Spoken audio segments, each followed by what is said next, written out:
cute. What's up, man? It's your man Martin Nash Breaking Beats. I got my boy right here, Quinton Randall in the building. King in the building, man. They say you the upset king. Quinton Randall, man. 13-0, 3 knockouts, man. You got a big fight coming up with Brian Norman Jr. You asked for this fight, man. You campaigned for it. You called him out right here on the show. I mean, I ain't trying to toot my own horn, but beat. But you got to go in there and do all the fighting. How do you feel, my brother? This fight is happening, bro. You called him out. Bro, I'm good, bro. You don't understand how happy I am to have this opportunity. I understand what we're up against. I understand the threat. I understand everything. But hey, I've been calling for this fight for a long time. I finally got it. I did the leg work. I did the groundwork to get it, so it hit different because I set it up. I was my own promoter with this shit. Like, I hit up the promoters with Top Rank. I called him. Use the conduit in between. So, hey man, everything is what it's supposed to be. Shout out to them though, because they didn't shy away from the.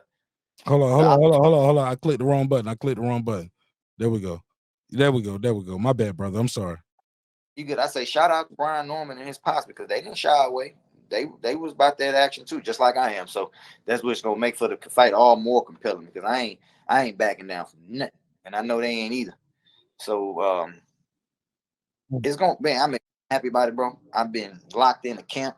I was training before this. I even got this fight announced to me. So my conditioning, everything is through the roof right now. Like, let's go. I'm 6 weeks out, and I'm ready now. So it ain't gonna be no excuses come fight night. Everything is going good. So hey man, I'm just excited, bro. I'm excited for the opportunity. I have no doubt in my mind what's gonna happen November. Quinton Randall, I gotta ask you this because you know the fans always give YouTubers and they give us fans give fans a hard time. Let's be clear.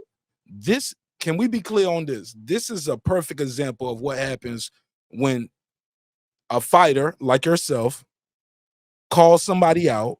The other guys hears the call out because they all hear the call outs, right? They say they want to make it happen. If two fighters want to fight each other, is that am I tripping here? Two fighters want to fight each other, y'all gonna fight each other, right? Yeah, we're gonna fight. And the thing, like I said, like it really was up to them. It ain't up to me because I'm not signed with Top Rank. I'm not signed with nobody. So once Brad presented it to them, and if he would have said no, then there was nothing I can do about it. You see what I'm saying? But he said, yeah, he was like, yeah, I want that action too. Shit, ain't nobody ever called me out. I was like, that's what's up, because ain't nobody ever called me out either. but I say, but I'm saying, I see why ain't nobody gonna call you out, bro. You 24-0, you got 19 knockouts. There's buzz about you clipping Bud and sparring. I was there, so I seen the whole thing. What did you see? I ain't even gonna speak on that. I just know I spoke on it. I was there in Atlanta. Spoke on it.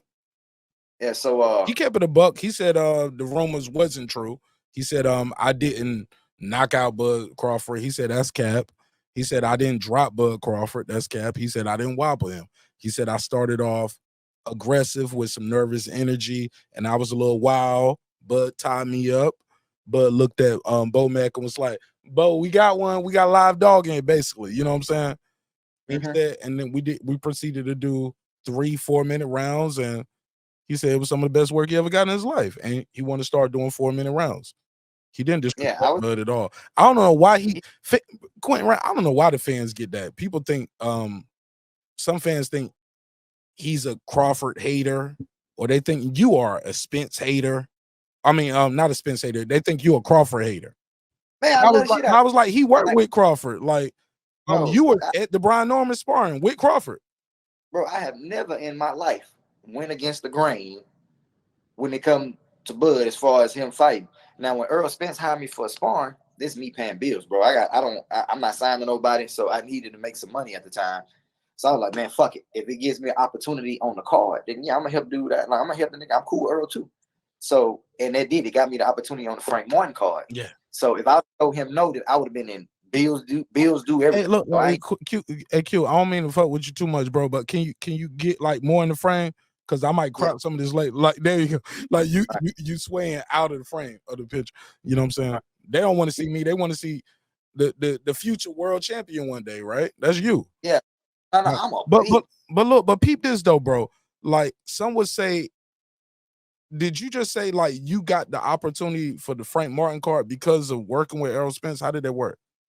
Yeah, because when Derek James hit me up about the sparring, I was in camp with Montana Love, getting them ready for Richard Hitchison.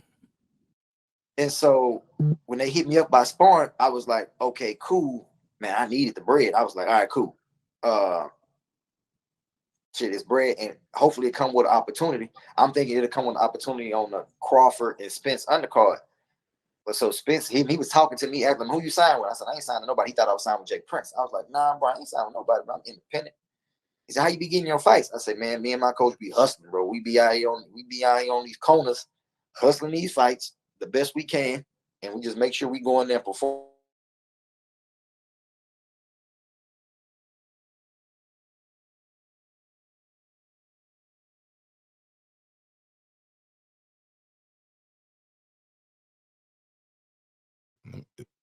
Go. There you go. So I told him I stay ready in case somebody try to call me on 2 weeks' notice. So Errol was just looking out for me. He was like, man, I'm gonna put you on the Frank Martin undercard. Fire. And I was like, hey, like I ain't asking him to. He just did that out of just because he knew my situation. I wasn't signed to nobody. He was like, bro, there ain't a lot of people that's gonna want to fight you, bro. You awkward and you can fight.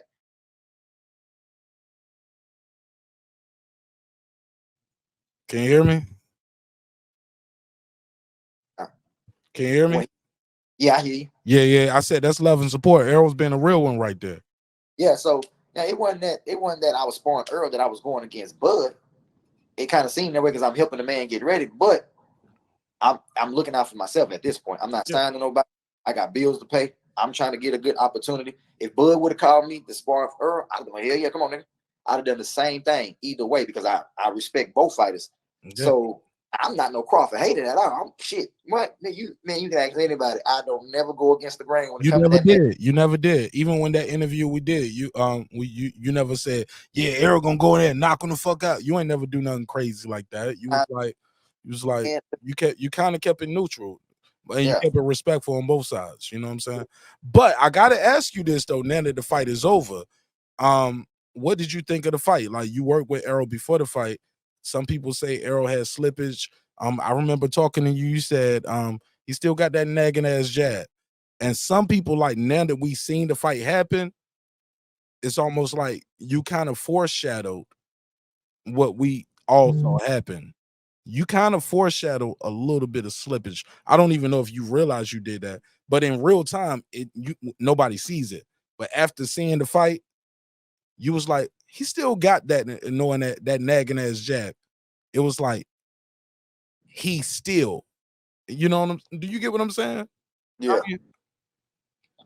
So I feel like with that fight, were you the one that injured him? Because you know the rumors on the street, they be like, yeah, Errol was injured in sparring. He didn't spar for 6 weeks before the fight. Is that cap? Did you spar with him anytime during the last 6 weeks and during the fight? Yeah, I did. So that's cap. That's cap. There you go. Yeah. Take the floor. So with that fight, bro, I ain't gonna say a lie. It gave me anxiety watching because it's both. I know the dude. You know what I'm saying? It gave me anxiety to watch him take a beating like that, and I was like, shit. Even if Errol would have did the same thing to Bud, it gave me anxiety because I know this nigga. Like I know these fools. Like I don't want nothing bad, man. Fights like that shorten your life. You see what I'm saying? Fights like that, you walk out with brain bleeds, and so it was just giving me anxiety. I was like, man, shit, this shit bad. Like if he can't change the tide, man, that guy's just stop it just to save him from himself because you got to go home to your kids at the end of the day type shit. I know we warriors, we want to go out on our shield, but damn, this shit getting out of hand. So watching this shit, bro, I had anxiety like a motherfucker. Like, ooh wee, like damn. And so, but like I said, I'm like, man, hey, Bud looked at nothing shorter than spectacular for two mega fights. That was the most dominant performance I've ever seen since Bernard beat Trinidad. And so, but nah, shootout crowd. I mean, man, I've always thought the world of Bud. Outside of Floyd Mayweather, I think Bud, you can put Bud in there in any era, and he gonna be destructive and dominant as he is.